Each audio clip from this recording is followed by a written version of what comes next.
You've seen impressive AI agent demos.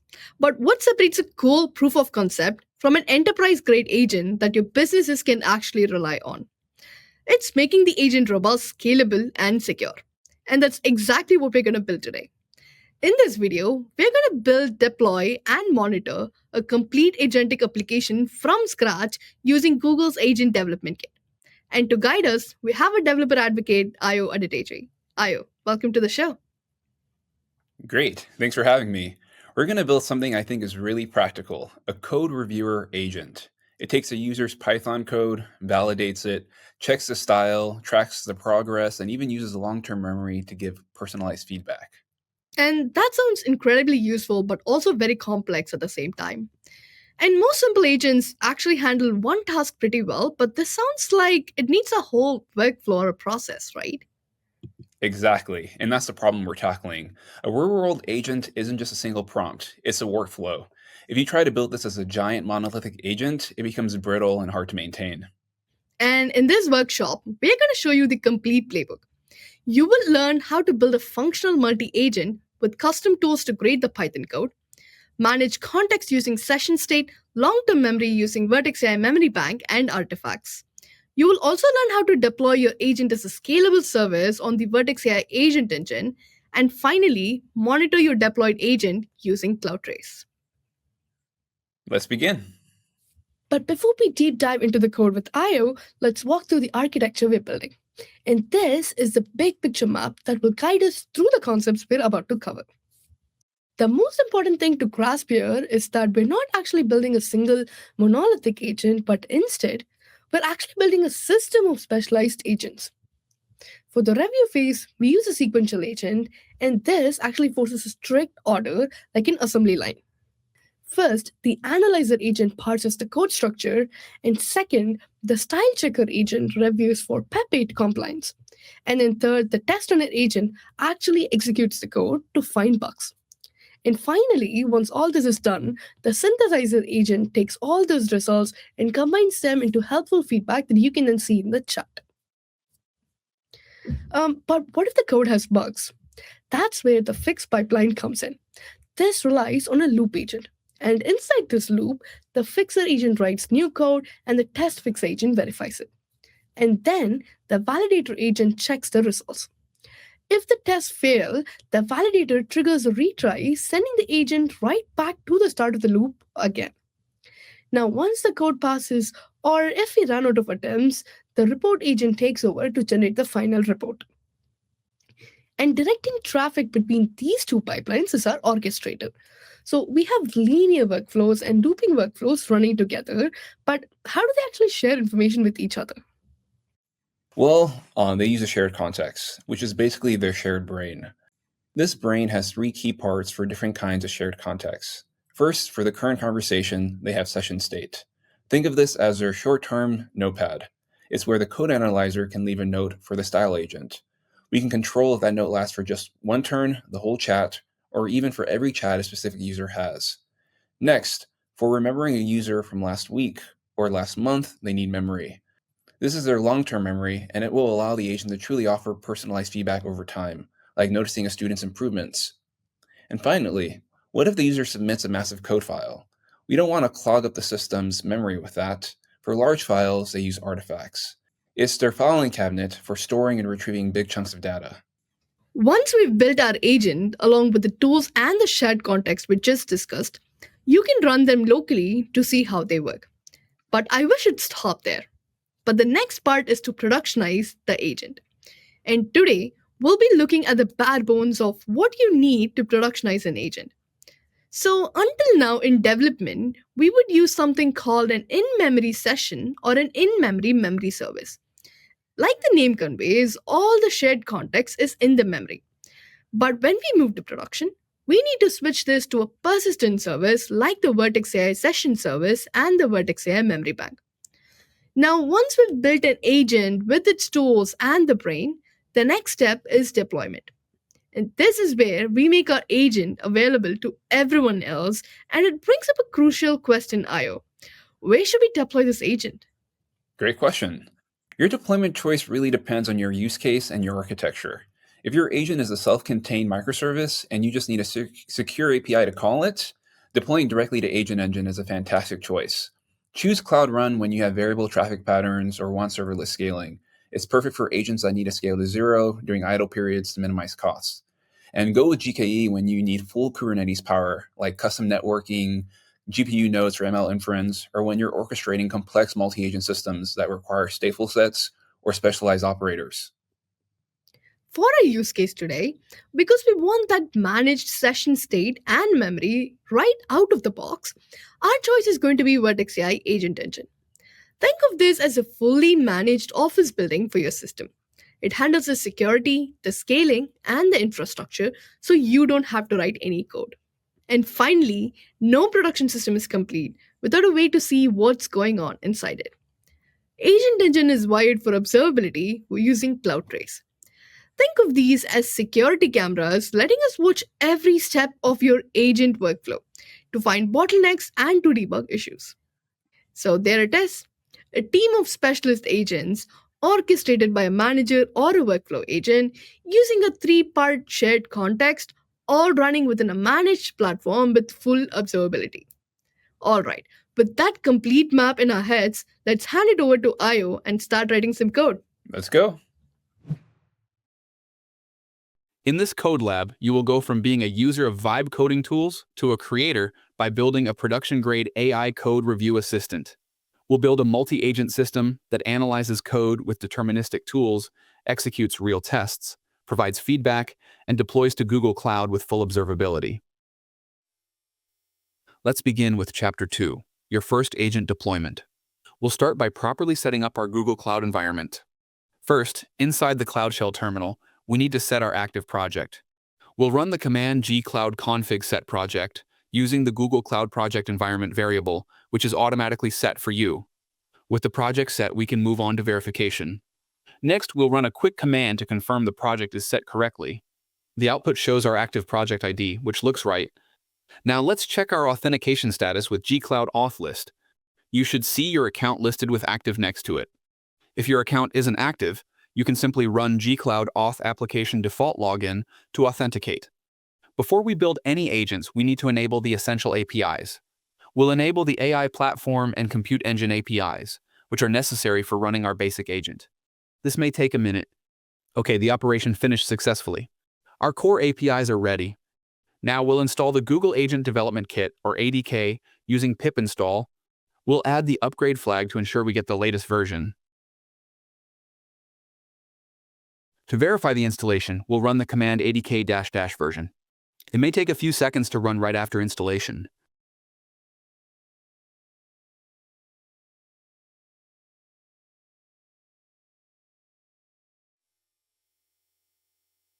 As you can see, we have version 1, 15.1 or higher, which is exactly what we need.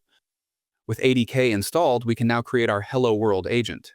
The ADK create command scaffolds a new project for us. We'll name it My First Agent.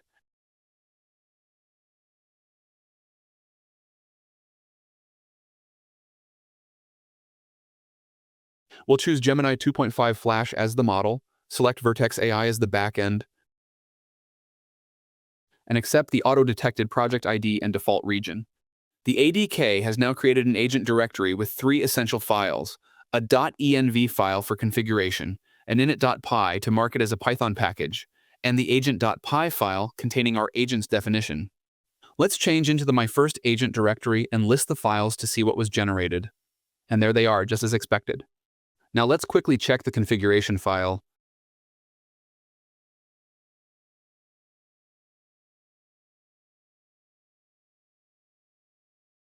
Running cat.env shows that the ADK correctly populated our project ID and location from the interactive prompts. If this were incorrect, you could easily edit it with Nano or any text editor. But for now, this is perfect. Let's examine the heart of our new creation, agent.py. As you can see, it's incredibly simple. It's just a single agent object with a model, a name, a description, and a simple instruction. This is the hello world of agents.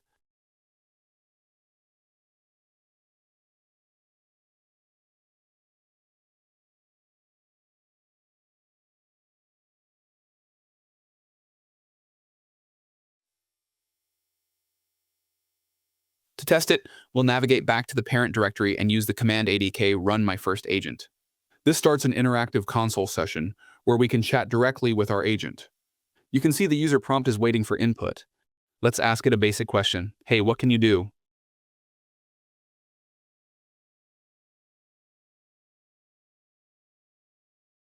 And there's the response.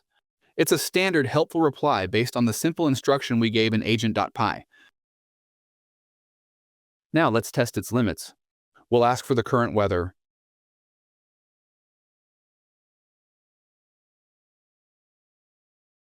As expected, it correctly identifies that it doesn't have access to live data. This is a crucial limitation of a basic model without tools. Let's see how it handles code. I'll give it a simple function.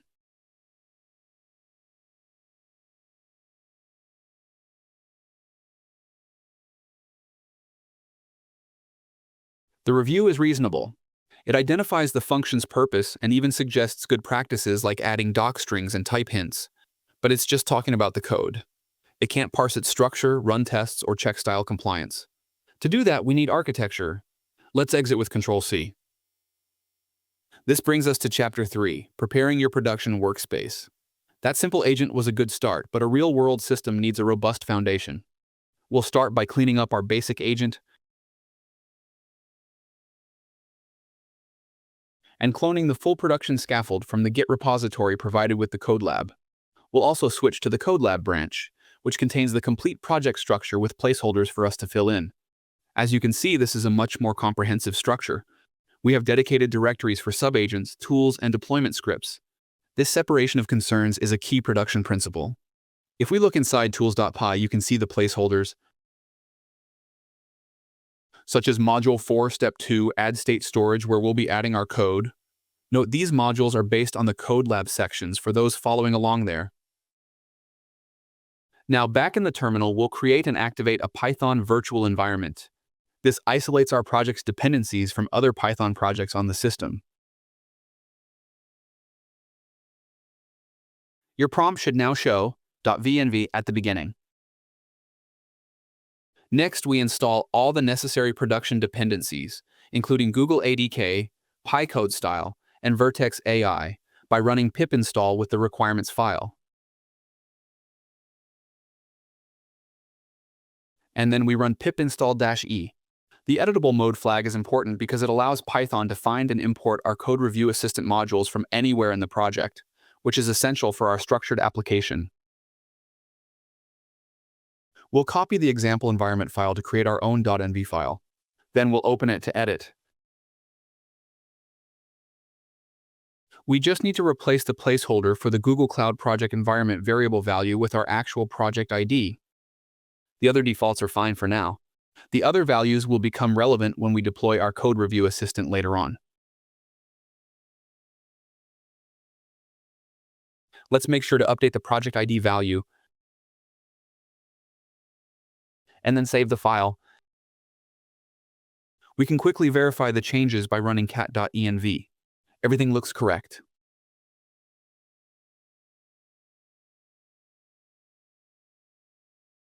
Now we need to enable the additional APIs for our production deployments. This includes services for Cloud SQL, Cloud Run, Cloud Build, Artifact Registry, Storage, and Cloud Trace. This step ensures our Google Cloud project has all the necessary permissions. We also need a place to store our container images, so we'll create an Artifact Registry repository. Finally, we grant the necessary IAM roles to the Cloud Build Service account, which is a critical security step that allows our automated deployment script to manage resources on our behalf. And with that, our production workspace is fully prepared.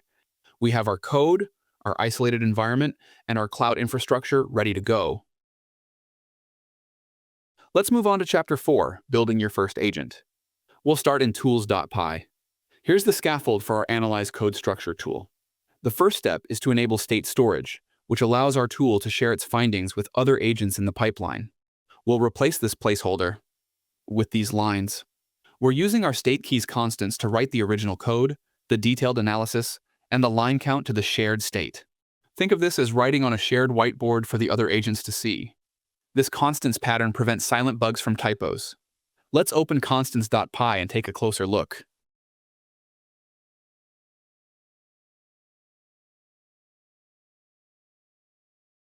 At the top, we have our session-level keys, like code to review and style score. As we scroll down, you'll see keys grouped by purpose, such as those for the review pipeline and the fix pipeline. This organized structure makes it immediately clear what data each part of our application produces and consumes. Next, let's make our tool non-blocking. We'll replace the async placeholder with this run-in-executor pattern. This runs the CPU-intensive ask.parse function in a separate thread, preventing it from freezing our application. And as you can see, this works hand-in-hand with the async def keyword at the start of our function.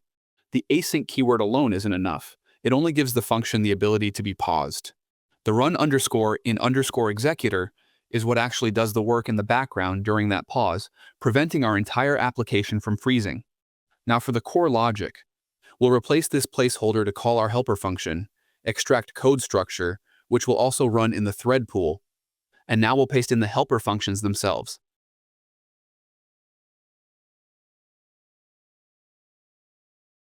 This extract code structure function is where the real work happens.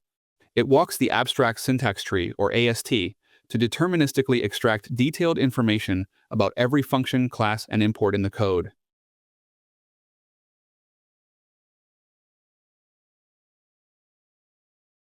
With our tool complete, we can now wire it up to an agent.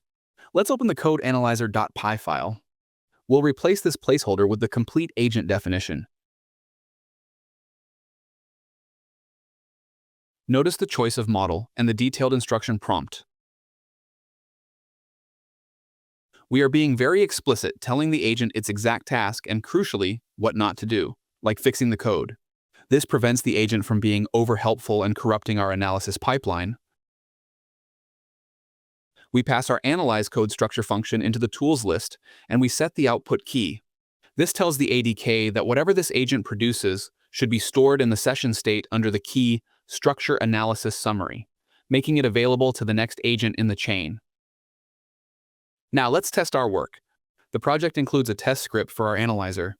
This script loads our .env config, instantiates the agent, and runs it against a sample piece of code.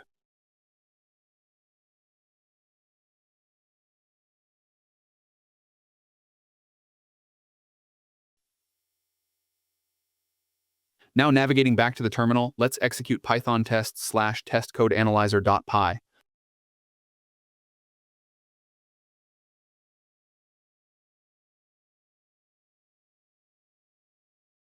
And there's our result. The tool correctly parsed the code, and the agent generated a perfect summary, identifying the two functions and one class. Our first production-ready agent is working. To quickly recap what we just accomplished, we built a deterministic tool using Python's AST library, wrapped it in a non-blocking async function, and connected it to a precisely instructed agent that knows how and when to use it.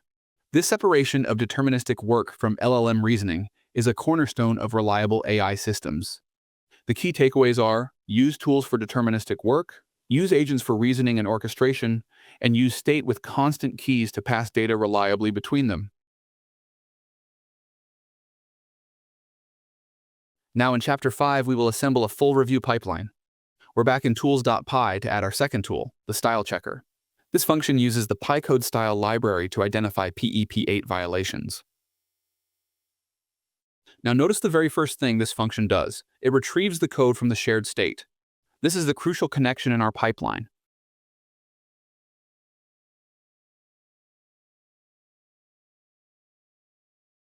If we scroll up, you'll see this code to review key is the exact same one that was set by our first tool, analyze code structure. This is how state flows from one agent to the next. After performing its analysis, the style checker then contributes its own findings back to the shared state.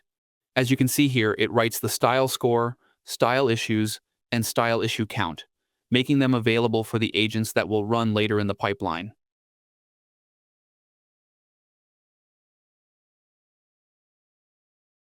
We'll also add its helper functions.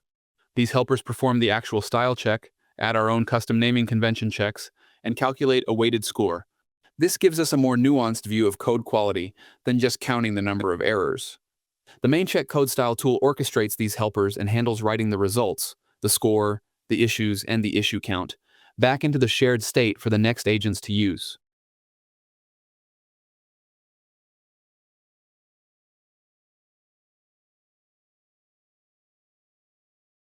Now, let's create the agent. In stylechecker.py, we'll first paste in the dynamic instruction provider. This is another production pattern.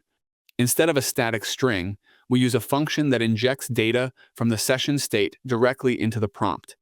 Here, the inject session state utility will automatically replace the curly brace placeholders with the actual output from our first agent, giving the style checker valuable context about the code it's about to review.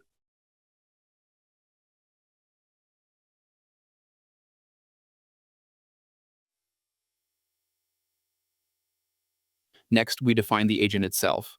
It's configured with the fast worker model, it's given our new check code style tool, and its output is stored in the style check summary state key.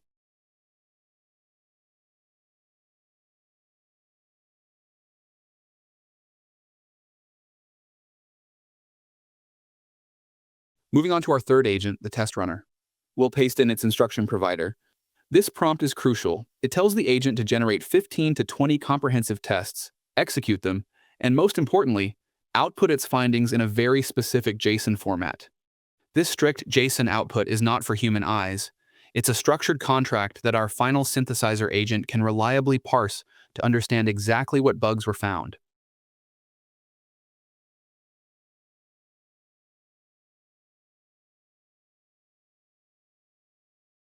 Now we define the test runner agent. Notice we're using the more powerful critic underscore model because generating meaningful tests requires a higher level of reasoning. We also attach the built-in code executor, which gives the agent the power to actually run the Python tests it generates in a secure sandbox. This is the key that separates our system from a simple chatbot. The built-in code executor provides proof, not just speculation. When our agent reports a type error, it's because it actually ran the code and witnessed the crash firsthand.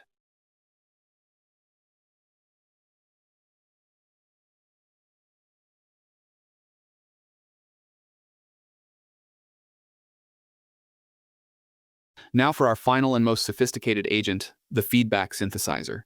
It uses 3 different tools.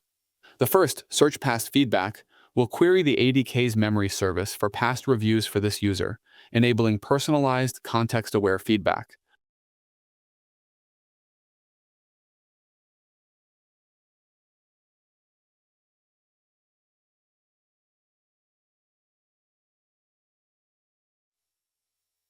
The ADK command for searching past memories is tool context search memory. If memories are found, we proceed to store them in the state keys, past feedback and feedback patterns.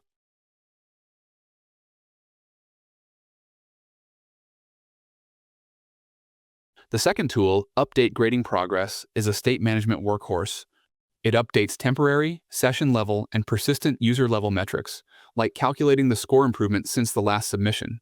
This is how the agent tracks a developer's progress over time.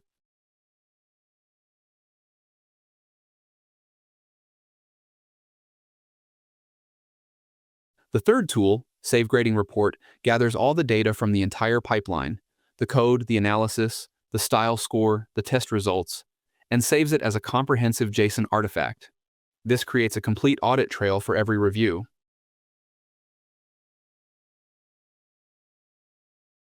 Notice the dual storage strategy. It tries to save to a persistent artifact service first, but falls back to saving in the session state if that fails.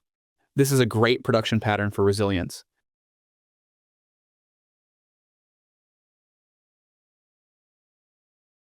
With the tools ready, let's create the synthesizer agent. We paste in its instruction provider, which is the most complex yet. It reads the summaries from all previous agents, which are injected from state. It has a strict ordered list of tasks, first search memory, then update progress, then generate feedback, and finally, save the report. This explicit instruction ensures the agent performs its feedback synthesizing role reliably every time.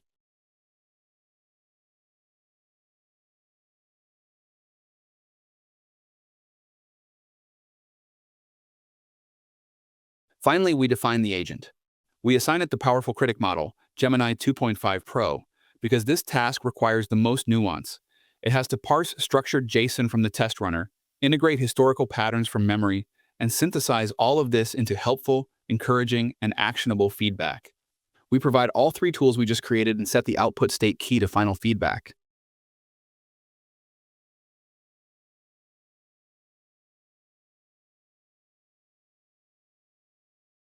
Now we'll wire everything together.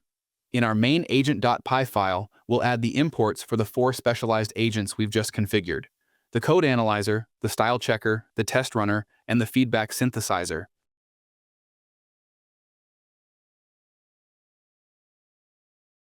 We'll replace the placeholder to define our code review pipeline.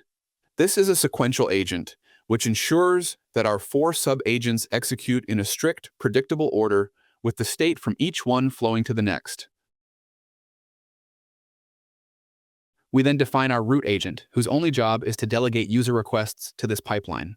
The root agent's instructions are simple but critical. When it sees code, it must delegate to the code review pipeline and do nothing else. This makes it a reliable router. With our pipeline fully assembled, let's test the entire system.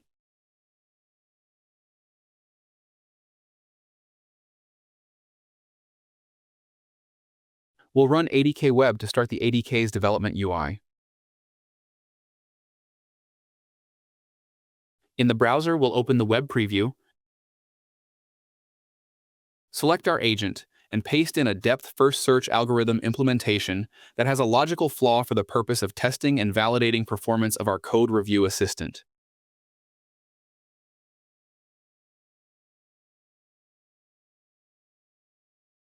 Now watch the pipeline in action.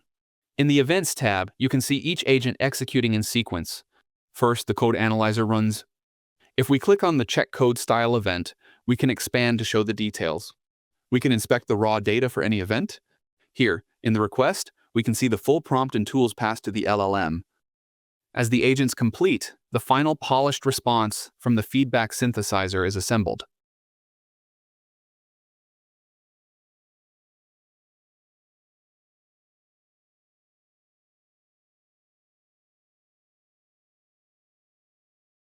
Let's take a look. We can see the code analyzer agent results, then the style checker agent results.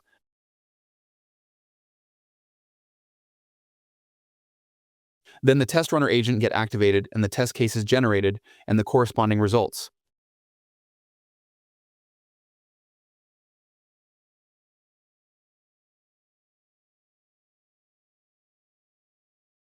We can see the search feedback tool, as well as the save grading report and compile fix report tools get called by the feedback synthesizer.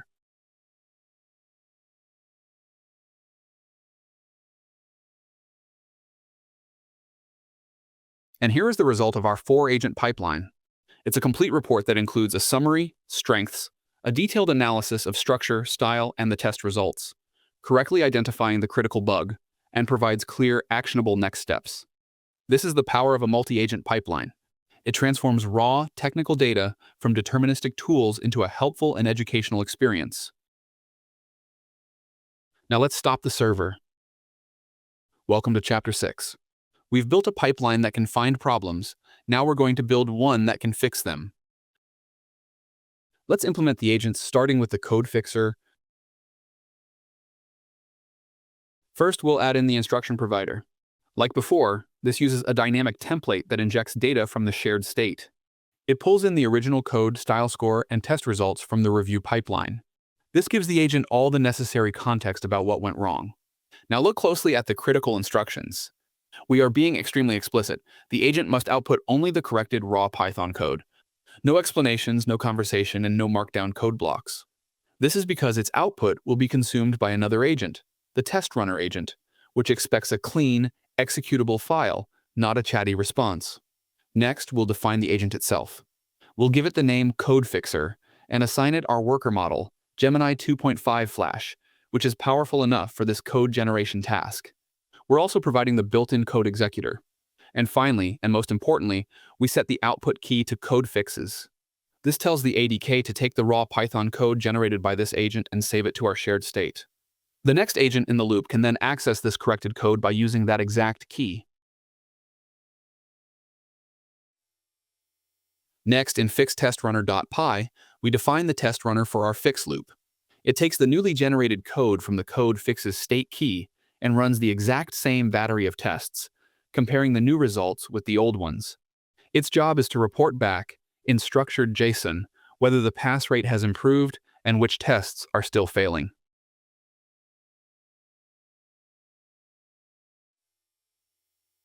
Now we define the agent. Like our original test runner, we give it the powerful critic model Gemini 2.5 Pro and the built-in code executor to actually run the code. Its output is then stored in the fixed test execution summary state key, which will be read by the next agent in our loop, the validator.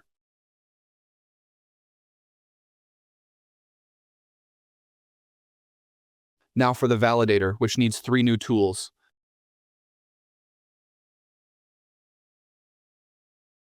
The first in tools.py is validate fix style.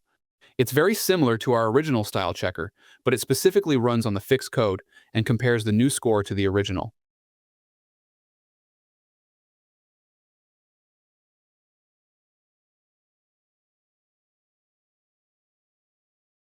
The second tool, compile fix report, is the core of the validation logic. It gathers all the data from state, the original scores and test results, and the new scores and test results, and determines an overall fix status, successful, partial, or failed.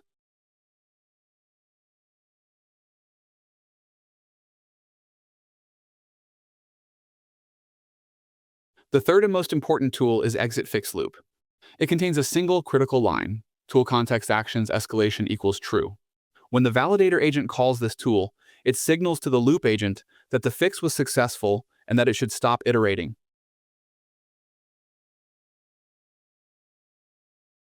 Now we create the fix validator agent itself. Its instructions are very clear.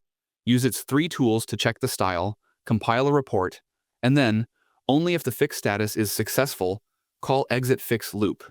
This conditional logic is critical. If the fix is a failure or only a partial success, the agent does nothing. This inaction is deliberate. It allows the parent loop agent to see that the success criteria weren't met and proceed to the next iteration. Okay, our 3 loop agents, the fixer, the tester, and the validator, are defined.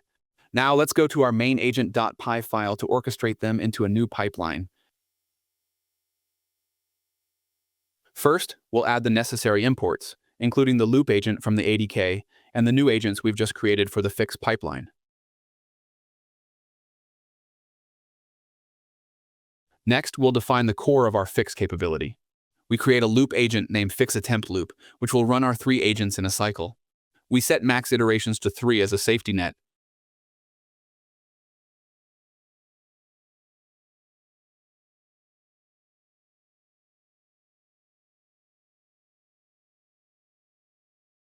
Then we wrap this loop and a final synthesizer inside a sequential agent called CodeFixPipeline.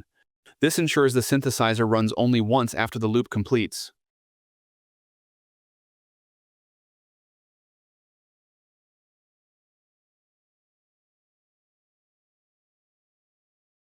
Now we need to make our root agent smart enough to use this new pipeline. We'll replace the old definition with this updated one. The key changes are adding CodeFixPipeline to its list of sub-agents and, importantly, updating its instructions. Now, after a review, if it finds significant issues, it will proactively ask the user if they'd like to attempt a fix. This makes it a truly interactive assistant. With our main orchestration complete, let's implement that final synthesizer agent. In fixSynthesizer.py, we'll add its instruction provider. This template pulls the final report, the corrected code, and the fix status from state to create a comprehensive, user-friendly summary of the entire fix process.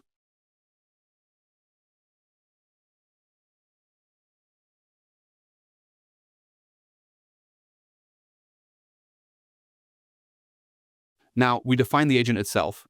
It uses the powerful critic model to ensure the summary is high quality and is configured to use a tool called Save Fix Report.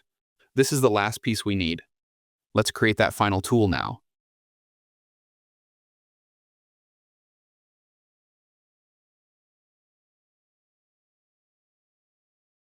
Back in tools.py, we'll add the Save Fix Report function.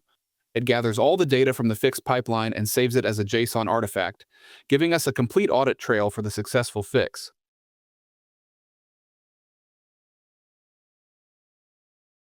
We'll also add it to our modules all list to make it importable. With all our components in place, let's test the entire system end to end.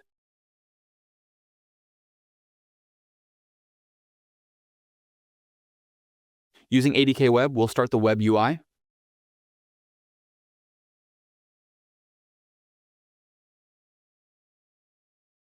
And give it the same buggy DFS code.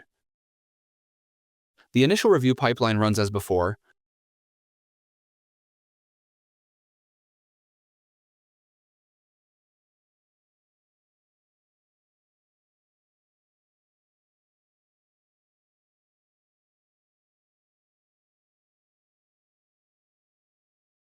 Correctly identifying the critical bug. But notice the new addition. Based on its updated instructions, the agent now asks if we want it to fix the issues. Let's say yes. Now watch the fix pipeline. The root agent delegates to the code fix pipeline. The loop agent starts its first iteration.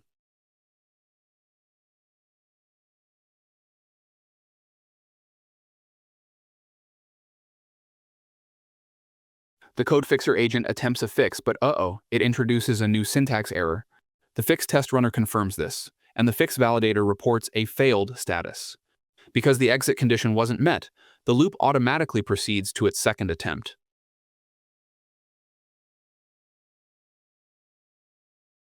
On the second try, the code fixer, now aware of the previous failure, gets it right.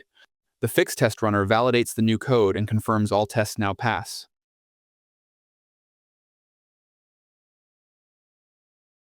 The fix validator sees the 100% pass rate, declares the fix successful, and calls the exit fix loop tool. The loop terminates, and control passes to our final fix synthesizer agent. And here is the result. A beautiful, clear report showing the fix was successful, the metrics improved across the board, and most importantly, it provides the complete, corrected, and now fully functional code. This is the power of a looping, self-correcting agent system.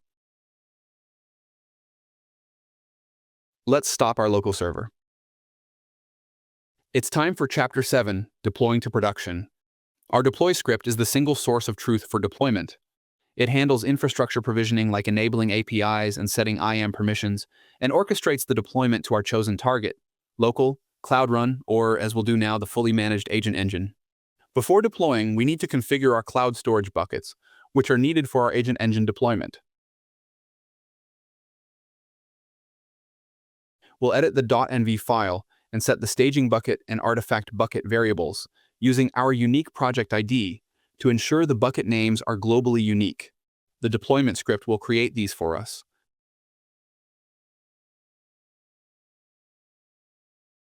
The Agent Engine ID will be generated and provided to us during the deployment process. We will fill this in later.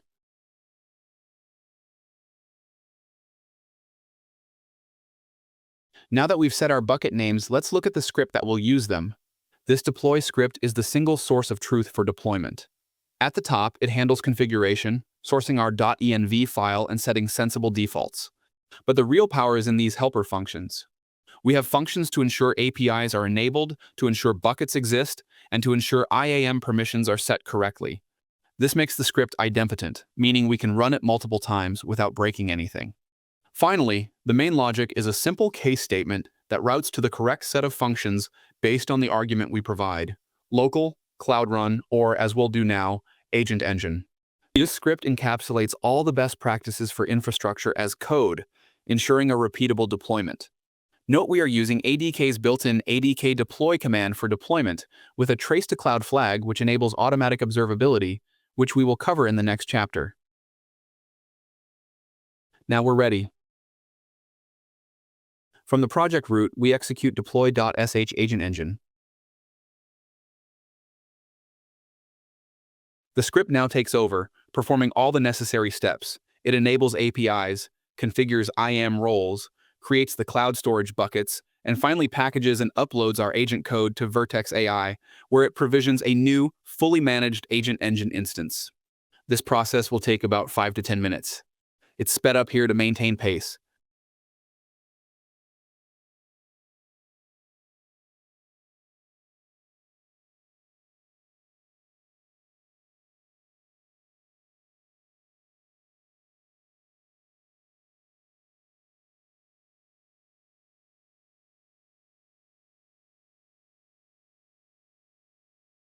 And it's done. The agent is live. The script outputs the agent engine ID. We must save this ID in our .env file for all future interactions with our deployed agent. If we now go to the Google Cloud Console and navigate to the Vertex AI Agent Engine page, we can see our code review assistant is successfully deployed and running. The Agent Engine console provides everything we need to manage our production agent. We can view runtime metrics, see active sessions, and inspect the agent's long-term memory. Most importantly, it gives us the query URL, which is the public API endpoint for our agent. Let's copy that ID and paste it into our .env file.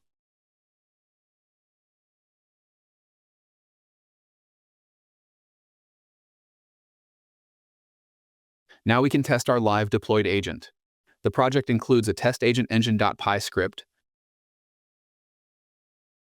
It authenticates with Google Cloud, creates a new session via the agent's public API, and then sends our buggy DFS code for review. Let's run it.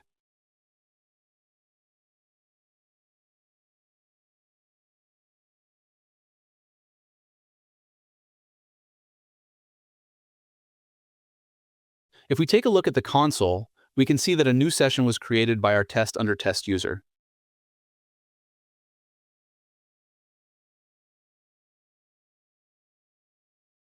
Success. As you can see, we're receiving the full streaming response directly from our deployed instance. Our multi-agent system is live and fully functional. Now for the final critical piece of production readiness, Chapter 8, Observability. Your agent is deployed, but how is it performing? The trace to cloud flag we use during deployment automatically instruments every request with trace-level observability.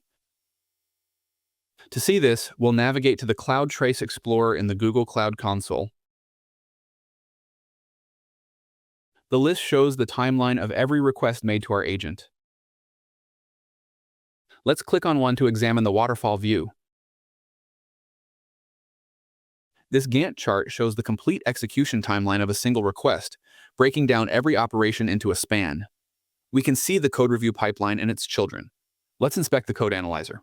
Here in the attributes, we can see the exact model used and even the token counts for this specific LLM call. If we click on the check code style tool execution, we can see the tool's inputs and, most importantly, the JSON output that it returned, which includes the style score of 98. All right, it's time for our Eng Talk section. We've searched the internet and found some community questions on productionizing agents in ADK. Let's dive in. Ayo, what are some considerations to take into account when I'm integrating my agent with a web app or a client? Well, beyond the polling pattern we discussed, think about authentication. You'll want to secure your endpoint with API keys or OAuth. Consider implementing rate limiting to prevent abuse, and always validate user input before passing it to your agent. Also, design your UI to handle partial responses gracefully. Agents can stream responses, so show users progress as it happens, rather than making them wait for everything to complete. What is the end-to-end workflow for deploying an ADK agent? What other considerations should we be talking about in addition to the ones we've discussed today?